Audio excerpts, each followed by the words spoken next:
It was early morning in Rosewood Park, a breathtakingly beautiful haven tucked in the center of the city. The park was more than just a place. It was a symbol of wealth and status, where the city's richest came to flaunt their designer outfits, sip lattes, and discuss high-stakes business deals.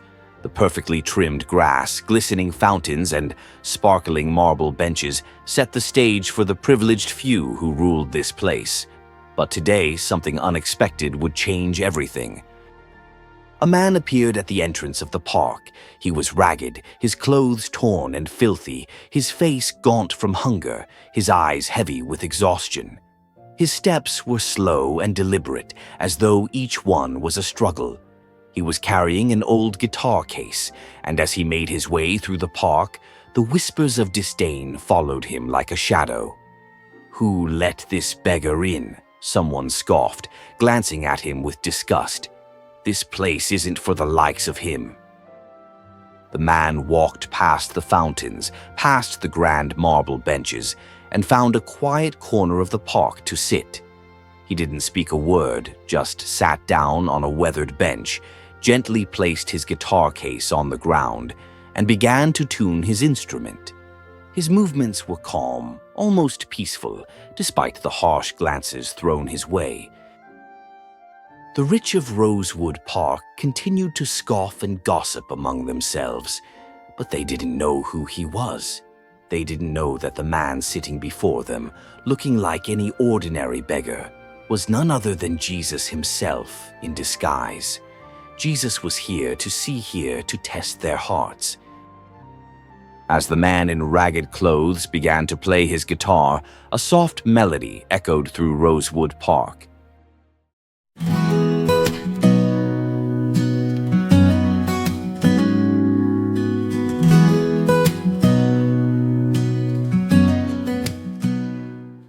A few minutes passed, and soon the whispers turned into sneers. The rich elite began to gather around him, pointing, mocking. Someone in the crowd sneered, "Look at this fool playing his guitar like he belongs here." A man, clearly displeased, grabbed an overripe tomato from his lunch and hurled it at the beggar. The squishy red fruit splattered across the man's ragged shirt. Another person followed suit, tossing an egg in his direction, watching it smash against the side of his head. But the beggar didn't flinch. He kept playing, his fingers gently caressing the strings, as though the cruelty surrounding him didn't touch him at all. Then, as the crowd grew bolder, someone shouted, "Get out of here, you filthy thing!" More eggs and tomatoes flew toward him, landing with loud splats.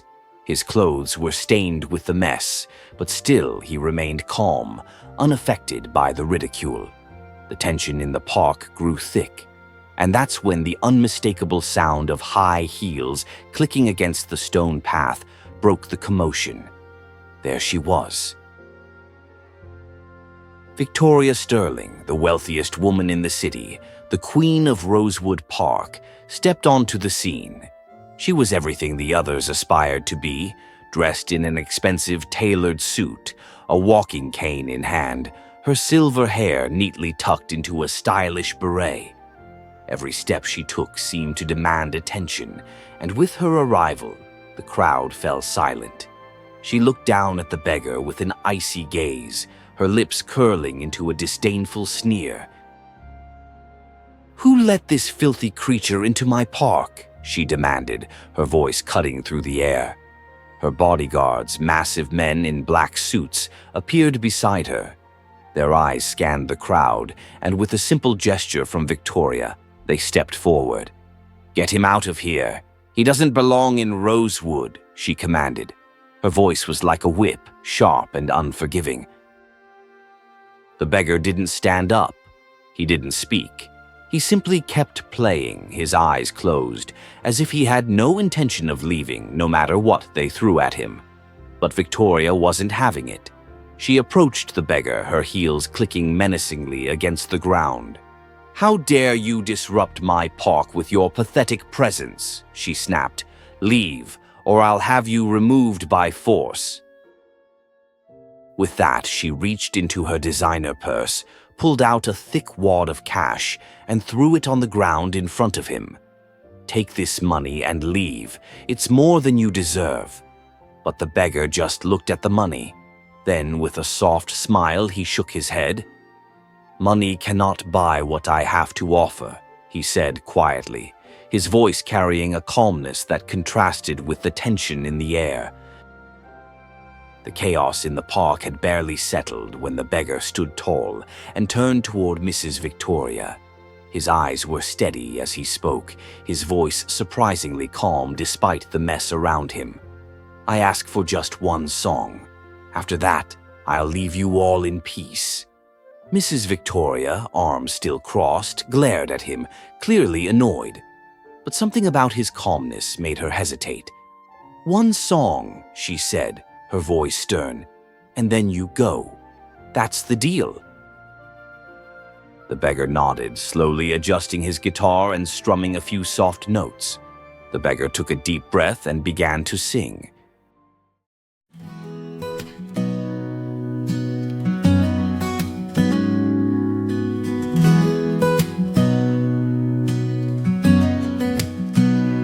Come to me and rest your weary soul. Lay your burdens down, let the broken be whole. I have seen your sorrow, I have felt your pain.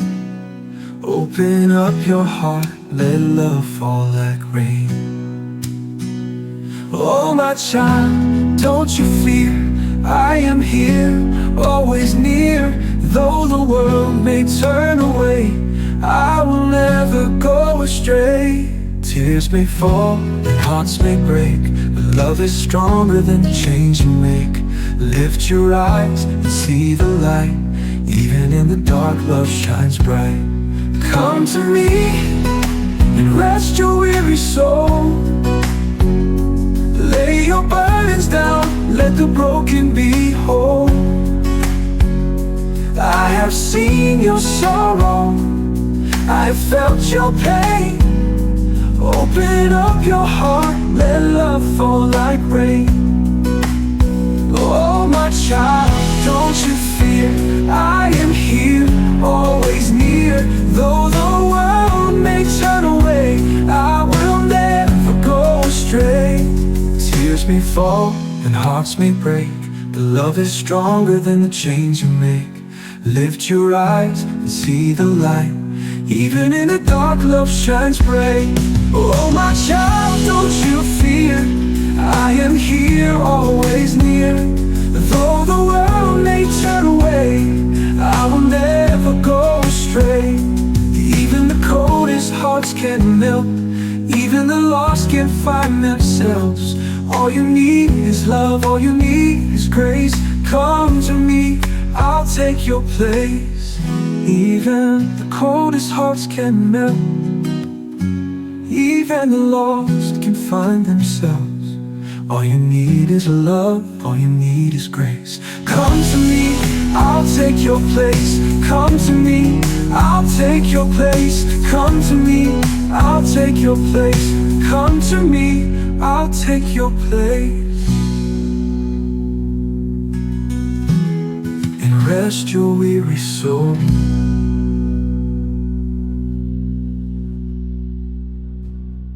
The melody was simple, but the emotion in his voice filled the air, hanging there like a spell. The people who had been mocking and throwing things moments before now found themselves caught in the power of the song. Emily, whose bitterness had been on full display, felt her chest tighten. She didn't know why, but there was something in the song that reached deep into her heart. Robert, who had been so certain of his indifference, felt the hard shell he'd built around himself begin to crack. They all cried. But it was Victoria who seemed to be the most affected. Standing rigid at first, she started to feel something stir inside her. Her eyes, cold and dismissive just moments ago, softened. The first tear slipped down her cheek, and for the first time she allowed herself to feel something she hadn't in years. She stood there, silent, her eyes fixed on the beggar as the song continued, each word wrapping around her heart, breaking down walls she didn't even know she'd built. As the final note of the song echoed in the park, a hush fell over the crowd. The beggar set his guitar down gently. His eyes met Mrs. Victoria's, and with a calm, knowing smile, he said, "Even the hardest hearts can find peace if they're willing to listen," he said softly, his words cutting through the silence. Without waiting for a response, he turned and began walking away, his footsteps slow but steady. For a moment, no one moved. People were left staring, each of them processing what had just happened in their own way. Emily wiped a tear from her eye, still feeling the weight of the song's words. Robert stood still, his heart pounding as if something inside him had shifted. Mrs. Victoria, still standing there, wiped the tear from her cheek, a quiet storm of emotions in her eyes. As the beggar disappeared into the distance, the crowd remained, each person feeling the weight of the moment. They walked back home, their hearts heavy and minds swirling with a mix of confusion, regret, and a newfound sense of wonder. The next morning, Victoria returned to the park, still haunted by the events of the previous day. As she walked through the quiet space, she came to the spot where the man had sat. The scene had changed. A small yellow guitar rested against the tree, and at its base, a stone statue stood. It was simple, but its presence was powerful. Etched into the stone were a few words: "Give freely, and you shall receive." Victoria's breath caught as she stared at the inscription. A sudden realization hit her. The man she had dismissed, the one she had mocked and driven away, wasn't just a beggar. He had been something much more, something divine. She had unknowingly rejected the very person who could change her life. Tears welled up in her eyes as she sank to her knees beside the statue, overwhelmed by the truth. The man she had scorned, the one she had sent away in shame, had been Jesus. And now, his message was clear. He hadn't just come to heal the others, he had come to heal her. From that moment on, Victoria's heart changed. The park, once a place of exclusivity, now symbolized something greater. She opened its gates to everyone, no matter their background, no matter their appearance. And in doing so, she found the peace and fulfillment she had long been searching for. As she stood looking at the statue and the guitar, she whispered softly to herself, "I'll never forget him. I'll never forget this moment." As the sun rose higher, casting its golden light on the park, Victoria knew that her heart had been forever transformed, just as the park had been, a place of healing, love, and open arms for all.